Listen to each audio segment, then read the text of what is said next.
12월 두 번째 주일을 맞아서 하나님께서 오늘 저와 여러분들에게 주신 말씀은 이사야서 44장 21절에서 23절까지 말씀으로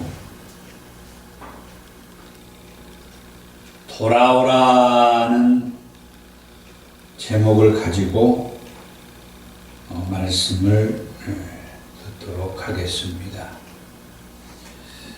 이 말씀을 보면은 21절과 22절에 야곱아 그리고 이스라엘아 이 일을 기억하라. 야곱과 이스라엘이 기억해야 할 그 말씀은 너는 내 종이니라. 이걸 기억하라는 거야. 너는 내 종이다. 이 말씀을 각자 자신에게 나에게 이 말씀을 하셨다 생각하고 한번 적용을 해보는 거예요. 하나님이 내게 너는 내 종이다. 우리를 향하여서 너는 내 종이다. 나는 하나님의 종이구나. 이걸 알게 하는 거예요. 이것을 기억하라고 했어요. 기억하라. 내가 너를 지었으니 너는 내 종이니라. 하나님께서 나를 지으셨다. 하나님이 우리를 지으셨다라고 하는 것은 이제 우리는 확실히 알고 믿고 있습니다. 우리는 하나님께서 나를 지으셨다. 하나님의 창조물이다. 하나님이 나를 창조하셨다. 창세기 1장, 2장에서 그렇게 말씀했죠. 우리는 하나님이 지으셨다. 이게 전제가 돼야 돼요. 그 어떤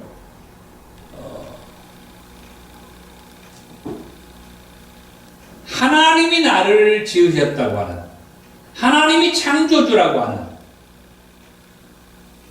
그 말씀 외에 쉽게 말해서 어떤 진화를 얘기하는 이것은 교회에서 강단에서 절대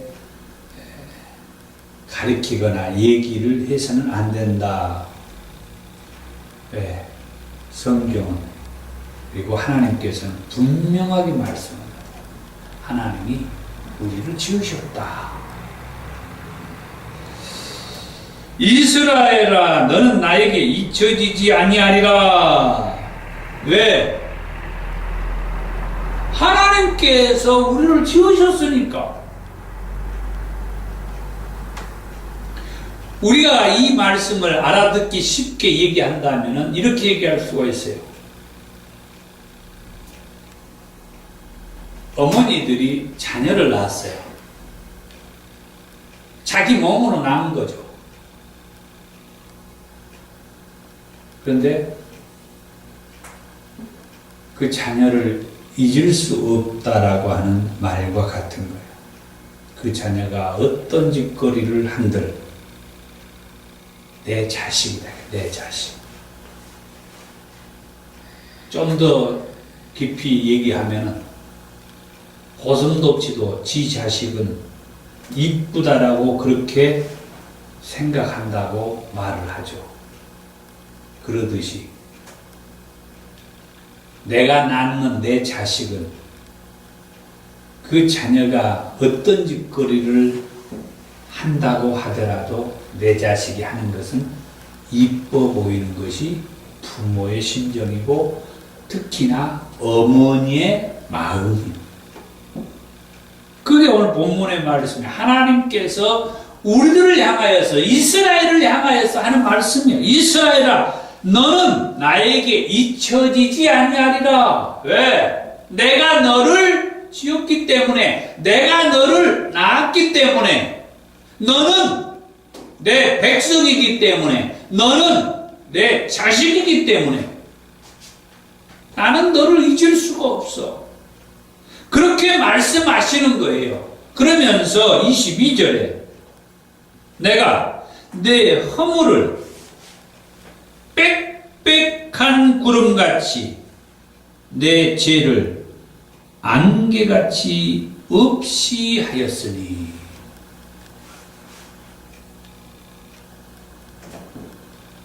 부모가 또는 어머니가 자식을 낳은, 그 자식을 낳은, 지금 못된 짓을 다 하고 사는 그 자식을 낳은 어머니가, 그리고 부모님이 그 자식에게 하는 말이, 사람들은 너를 뭐라고 할지라도 나는 네 죄를 다 용서했다. 네가 무슨 짓거리를 해도 나는 다 너를 사랑으로 감쌌다.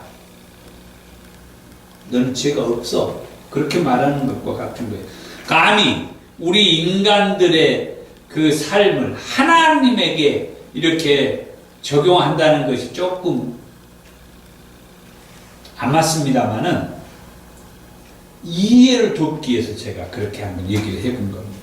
하나님께서 하는 말이, 내가 네 허물을, 내가 네 죄를 빽빽한 구름같이 그리고 안개같이 없게 해주겠다.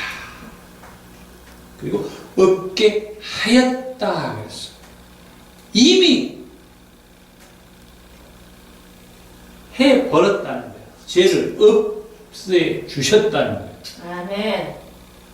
그러면서 하는 말이, 너는 내게로 돌아오라. 내가 너를 구속하였습니다. 자, 우리는 하나님께 돌아가야 할 그런 말씀이 있어요. 지난주에 우리는 그런 식으로 살면은 너 죽는다고 하는 그런 제목의 말씀을 들었어요. 그딴 식으로 살면 너 죽는다, 그 말씀을 들었어요. 자, 그 다음에 하나님은 우리에게 말합니다. 그렇게 살아도 내게로 돌아와라. 그러면서 뭐 한거예요?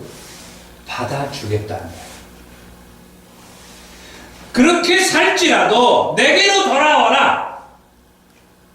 그렇게 말씀한 거예요. 그래서 오늘은 하나님이 내게로 돌아오라 하는 그 제목의 말씀을 가지고 설교를 하려고 합니다. 그럼 첫 번째로, 하나님 우리에게 돌아오라고 하네요. 어디에서 돌아오라고 했는가? 지난주에 그런 말씀을 했습니다. 애굽에 도움을 구하러 내려가는 이스라엘 백성들을 향하여서 애굽에 도움을 구하러 내려가지 말아라. 그래서 말합니다. 이사야서 31장 그 1절과 3절의 말씀.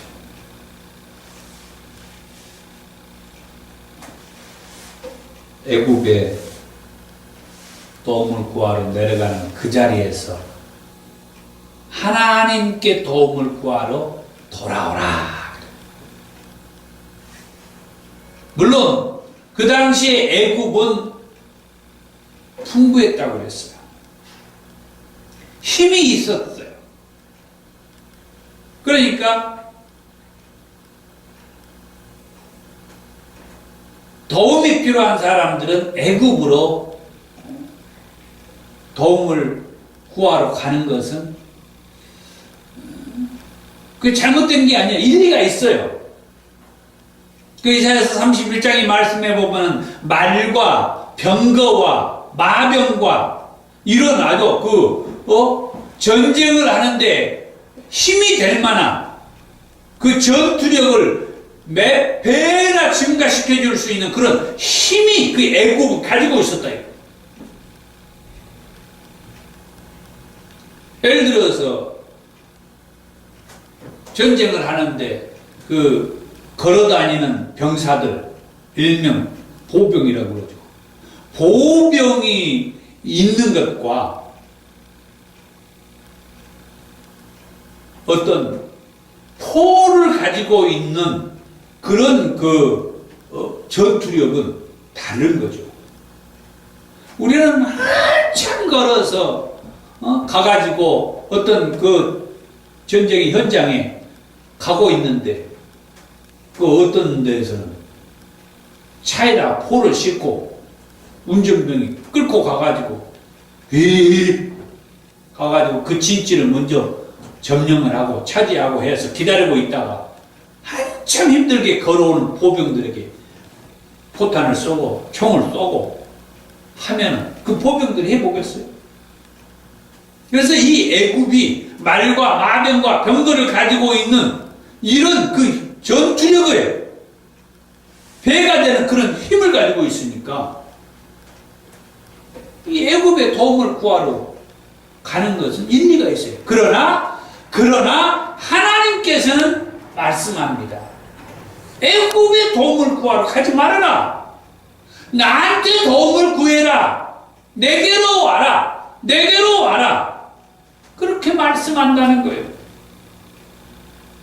지금 주변에 하나님을 잘 믿었던 사람들이 그동안에 하나님을 잘 믿어도 하나님이 어떻게 도움을 주지 않는다라고 생각을 한 사람들은 애굽의 도움을 구하러 가는 것처럼 세상의 도움을 구하러 가는 거예요.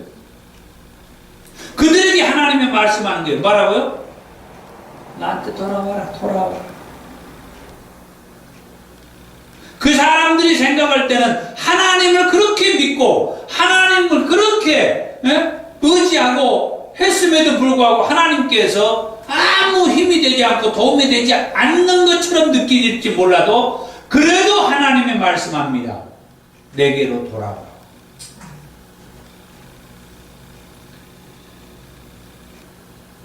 그 다음에 어디에서 우리가 하나님께로 돌아와야 되는가? 하나님을 거룩한 자리에서. 이사야서 1장 1절에서 2절에 그리고 28절에서 말씀을 하죠. 소나 나귀도 지 주인을 알아보고 구유를 알아보는데 자기 백성 된 이 이스라엘 백성들은 하나님을 알아보지 못하고 있었다. 그래서 이 짐승들도 지 주인을 알아보는데 아까 우리가 본문에 그랬죠. 하나님이 우리를 지으셨다. 우리의 주인, 우리의 아버지는 창조주 하나님이란 말이에요. 그런데 짐승들도 지 주인을 알아보는데 어찌하여 하나님의 형상대로 지음받은 우리 인생들은 아버지 하나님을 알아보지 못하고 거역하고 하나님을 떠났네. 그 하나님을 거역하고 하나님을 떠나는 그 자리에서 하나님께로 돌아오라고 그렇게 말해요. 이사야서 31장 7절의 말씀을 보면은 하나님을 떠난 그 자리는 하나님이 그 자리에 있지 않기 때문에 그들은 우상을 숭배하는 그런 곳에 있어요. 그래서 우상을 숭배하는 그 자리에서 돌아오라. 그리고 이사야서 55장 6절에서 8절의 말씀에 보면은 그 우상을 숭배하는 그러한 곳을 가리켜서 악한 길로 가고 있다. 그리고 불의한 생각을 하고 있다. 그렇게 얘기하는데 그 악한 길을 가고 있는 그곳에서, 불의한 생각을 하는 그곳에서 하나님께로 돌아오라. 그렇게 말씀을 했습니다.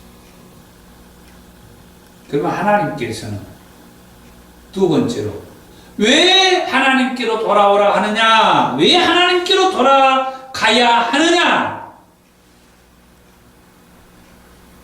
오늘 읽었던 본문의 말씀에 우리는 하나님의 종이기 때문이다. 아까 본문에서 뭐라고 했습니까? 하나님의 종은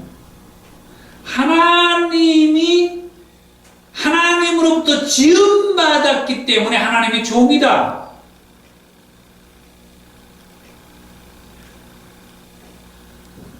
로마서의 말씀에서도 누구 말에 순종하느냐에 따라 해서 의의 종이 되기도 하고 죄의 종이 되기도 한다 라는 말씀을 했죠.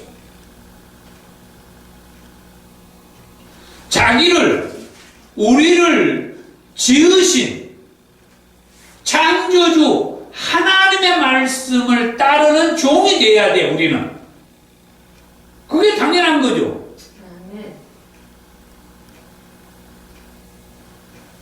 아까 이사야서 1장 그 2절과 3절의 말씀에 소도 지 주인을 알아보고 나귀도 자기 구유를 알아본다고 했는데, 이 짐승들도 자기 주인을 알아본단 말이에요.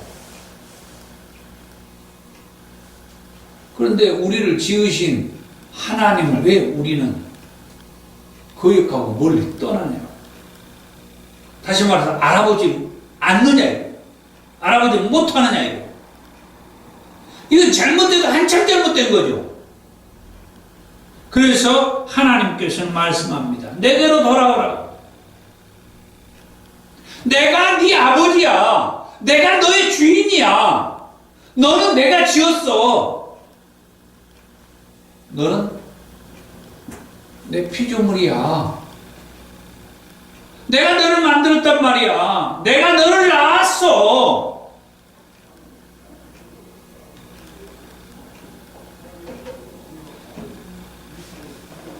이사야서 44장 1절과 그 2절의 말씀이 그랬죠. 나의 종 야곱, 내가 택한 이스라엘아, 이제 들으라. 너를 만들고 너를 모태에서부터 지어낸 너를 도와줄 여호와가 이같이 말하노라. 너를 만들고 너를 모태에서부터 지어낸 너를 도와줄 여호와. 하나님께서는 우리를 도와주시겠다는 거예요. 아까 먼저도 말씀했죠. 애굽으로 도움을 구하러 가는 자들에게 애굽으로 도움을 구하러 가지 말아라. 내게로 와라. 여호와께로 와라. 내가 도와주겠다. 왜 하나님께로 오라고 했느냐? 왜 하나님께로 돌아가야 하느냐? 하나님께서 도와주겠다는 거예요. 아까 제가 그런 얘기했죠. 그동안은 하나님을 열심히 믿고 살았는데 하나님께서 도와준 것이 없는 것 같아. 그래서 하나님 못 믿겠다 하고 떠난 사람들이 있다는 거예요. 그런데 그들에게 하나님이 뭐라고 말해요? 그래도 내게로 돌아오라. 그 사람들이 그동안에 하나님을 믿으면서 보니까 하나님께서 자기를 도와준 것 같지가 않아. 맨 하는 일이 잘 안 되고 말이야. 사업하는 사람은 사업이 막 위기를 느끼게 되고 부도가 나게 되고 그 외에도 여러 가지 상황에서 좋은 일들이 별로 없는 것 같아. 그런 사람들이 뭐예요? 하나님께서는 나를 도와주지 않는 것 같구나. 우리 목회하는 사람이나 예수 믿고 있는 사람들은 모르는 것들이 있더라고요. 요즘 상황에서. 그것이 뭐냐? 수십 년 예수를 믿는 사람들도 전보로 다닌다는 거예요. 예수를 믿고 교회를 다니면은 정치로 안 다닐 것 같은데 그런 사람들이 의외로 많다라고 하는 거예요. 왜? 그 이유는 여러 가지가 있겠습니다만 대표적인 게 내가 그렇게 예수를 믿고 교회를 다녔는데 뭔 일이 잘 안 되는 거예요. 근데 하나님께서도 나한테 어떤 말씀도 없는 것 같아. 장래, 앞으로에 대한 어떤 비전이 어떻게 될까 궁금해진다는 거예요. 그래서 점집에 가면은 그런 얘기들을 해준다는 거예요. 이번에 대통령은 누가 되겠습니까? 이번에 이 지역구의 국회의원은 누가 되겠습니까?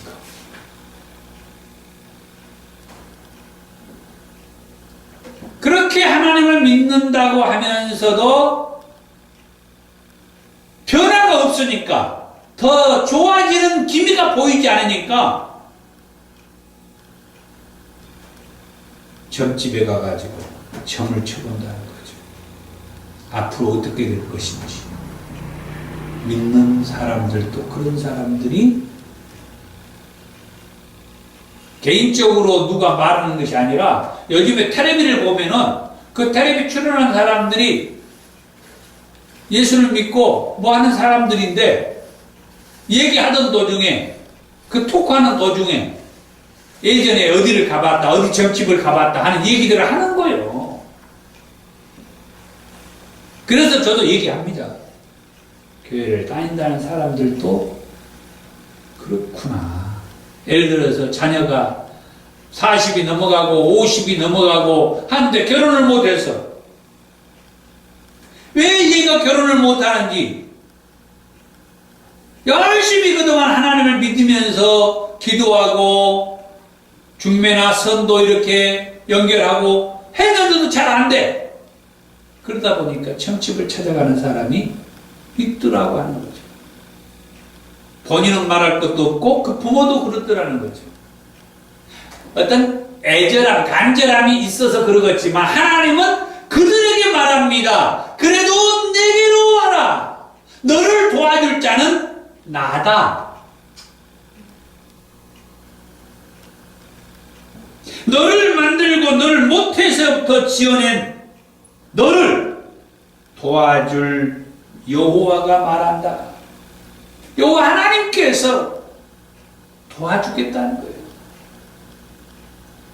우리 인간들이 너무 답답해서 그냥 하나님을 떠나가지고 어디 가서 어떻게 도움을 받아보려고 그거 하나님이 하지 말고 내게 붙어 있어라.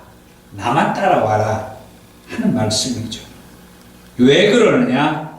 내가 너를 구속했기 때문이다. 내가 너를 낳았기 때문이다. 내가 너를 지었기 때문이다. 그 다음 마지막 세 번째로 그러면 우리가 하나님께로 돌아가면 어떻게 되는가? 이제 이게 제일 중요한 거죠. 그래서 제가 오늘 마지막 부분에 이 물음을 붙였어요. 그러면 좋습니다. 그동안에 하나님께로 이렇게 오지 않았던 사람들이나 그동안 하나님 앞에 있다가 하나님을 떠난 사람들이나 하나님 앞에 있다가 하나님을 떠났다가 다시 돌아왔던 사람들이나 하나님 앞에 돌아오면은 어떻게 되는가? 이제 제일 중요한 거예요. 제일 중요한 거예요. 이사야 55장 7절의 말씀에 보면은 이런 말씀이 있어요. 악인은 그 길을 불의한 자는 그의 생각을 버리고 여호와께로 돌아오라. 아까 이 말씀을 했죠. 그리하면 이제 그 다음을 제가 얘기할게요. 그리하면 어떻게 돼? 하나님께로 돌아오면 어떻게 된다고 했느냐? 그가 하나님이죠. 긍휼히 여기시리라. 우리 하나님께로 돌아오라. 그가 너그럽게 용서하시리라.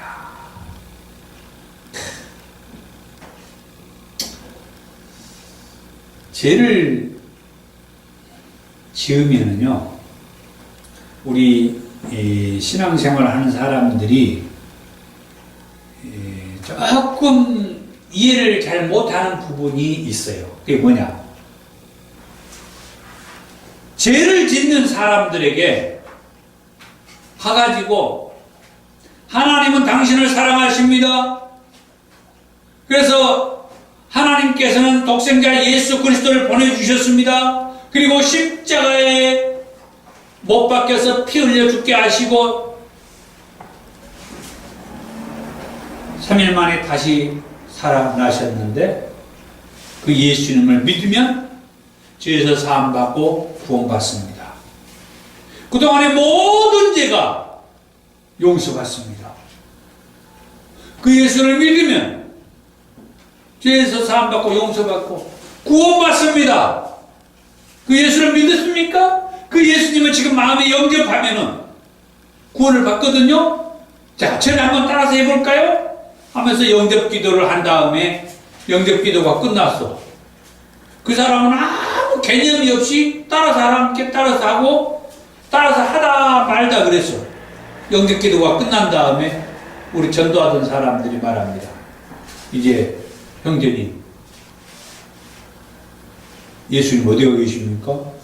근데 뭐 말을 못해. 이제 예수님 영접하면은 형제님 안에 계시거든요. 가르쳐줘요. 그 다음에 답답하니까 이제 예수님 어디가 계십니까? 그러면은 내 안에요. 그렇게 대답하니까 뭐라고 말합니까? 이제 형제님 구원받았습니다. 이제 모든 죄가 용서받았습니다. 그리고 끝이요. 그리고 교회 나오라고 그래. 교회를 가고 싶은 마음이 없는데 교회 나오라고 그래. 옛날에 교회 다닌 사람 때문에 상처받은 것이 많아서 절대 교회는 가기 싫은데 영접되었다고 구원받았다고 이제 교회 나오라고 그래. 그렇게 해갖고 전도가 된대요, 이 말이야. 그 사람이 어떤 문제로 상처를 받아가지고 교회를 안 나가고 있는데 그 상처 부분을 언급하고 다루어줘야 되는데 예수 영접이 있으니까 이제 교회 나오라고 그래. 그런 식으로 수도 없이 교회를 다니다가 또 상처 때문에 또 교회를 떠나. 그래서 하나님 말씀하는 거예요. 내가 네 죄를 용서했다. 널 긍휼히 여겨서 불쌍히 여겨서 너의 그 모든 죄를 내가 용서해 주마.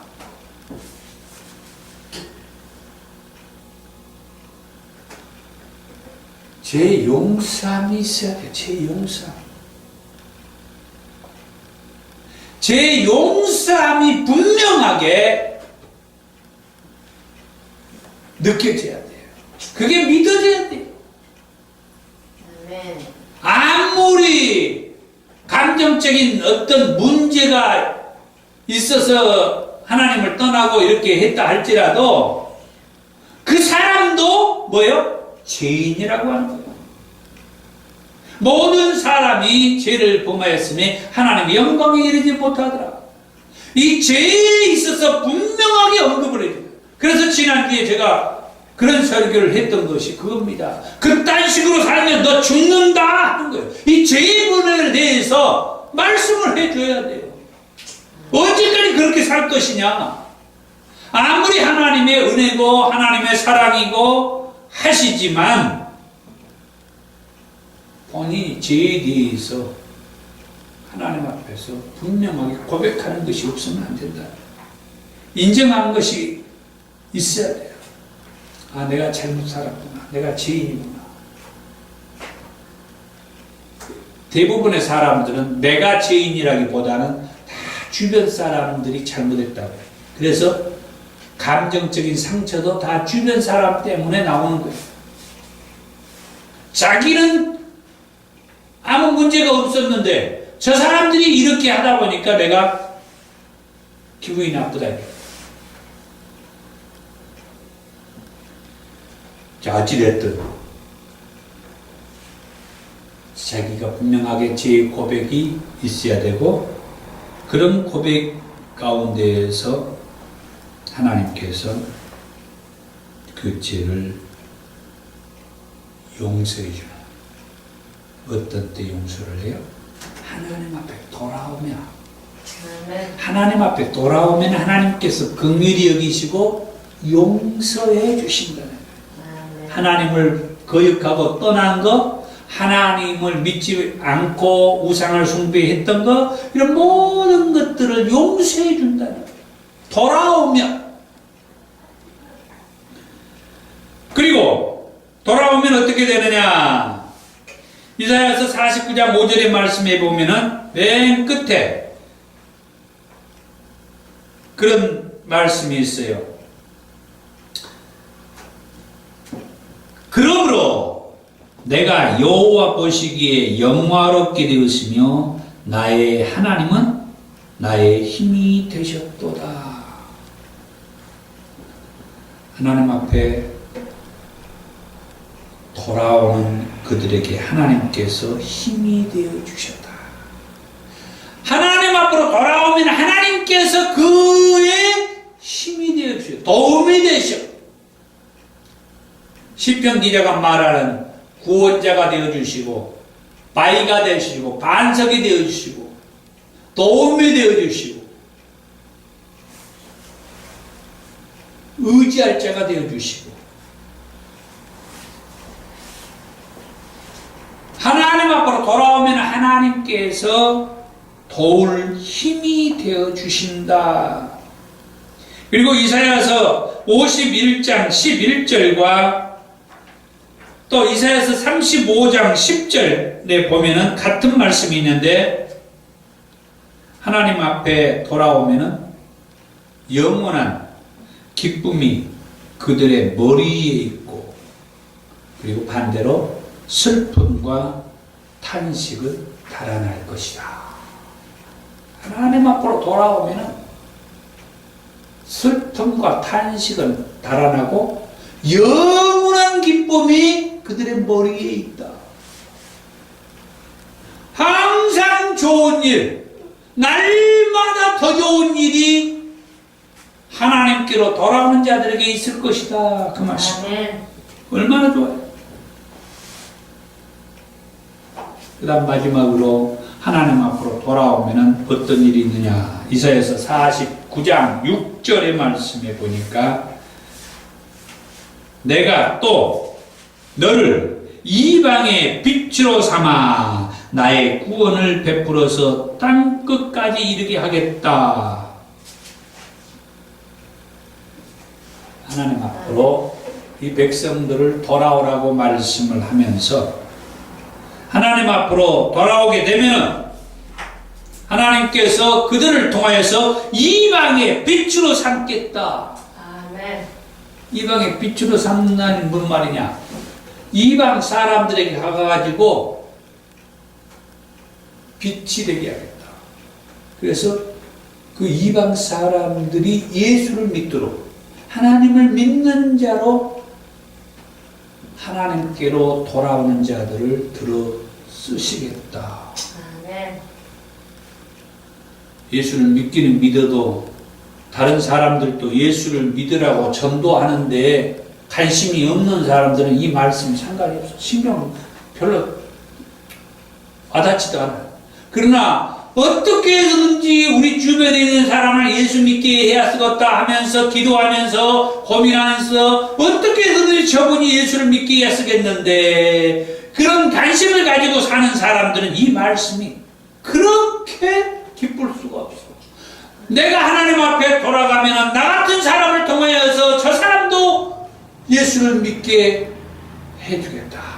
우리 집에 부모님도 예수를 믿게 해주고, 우리 집에 형제들도 예수를 믿게 해주고, 우리 집에 내 자식들도 예수를 믿게 해주고, 내 주변의 친지들도 예수를 믿게 해주겠다. 내가 하나님 앞에 돌아가면은 내 주변의 사람들을 예수 믿게 해주겠다. 아멘.